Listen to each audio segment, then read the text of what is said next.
Hey guys. All right. This one looks like a fun geometry puzzle. We've got a quadrilateral with two diagonals with 4 angles given, and the goal is to find angle CAD. Before we jump in, I'd really recommend pausing the video here and trying to solve it yourself. This one is all about spotting the right constructions. All right, let's walk through it together. Okay, first key idea. At point B, we have a 60-degree angle. We split that angle into 20 degrees and 40 degrees by choosing a point P on line CD and connecting B to P. Now look at triangle BCP.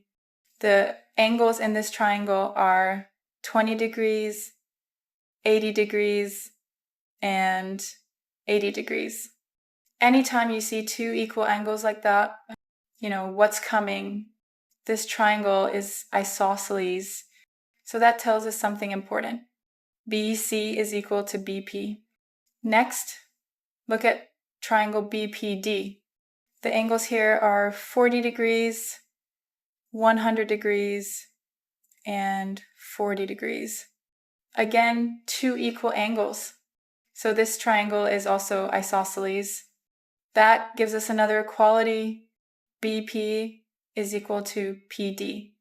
Now we connect the dots. From the first triangle, BC equals BP. From the second triangle, BP equals PD. So all three of those segments are tied together nicely. Next, we draw the segment from A to P. Using the equal lengths we just found, triangle BPA can be treated as equilateral. That means all its angles are 60 degrees. This is a big simplification. Now focus near point A. We know one angle there is 60 degrees. And from point C, we're given a 50-degree angle. So the small angle between AC and AP is 60 minus 50, which gives us 10 degrees. Next, look at triangle APD. One of its angles at point P is 40 degrees. Because of the equal sides we established earlier, this triangle is isosceles. So the other two angles must be equal, and each one comes out to 70 degrees. Now we're ready to finish. Angle CAD is made of two parts, 10 degrees from the small angle near A, plus 70 degrees from triangle APD. Add those together, and we get 80 degrees. So the final answer is angle CAD equals 80 degrees.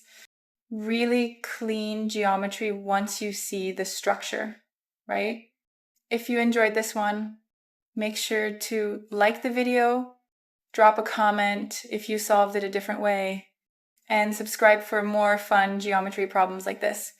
All right, see you in the next one.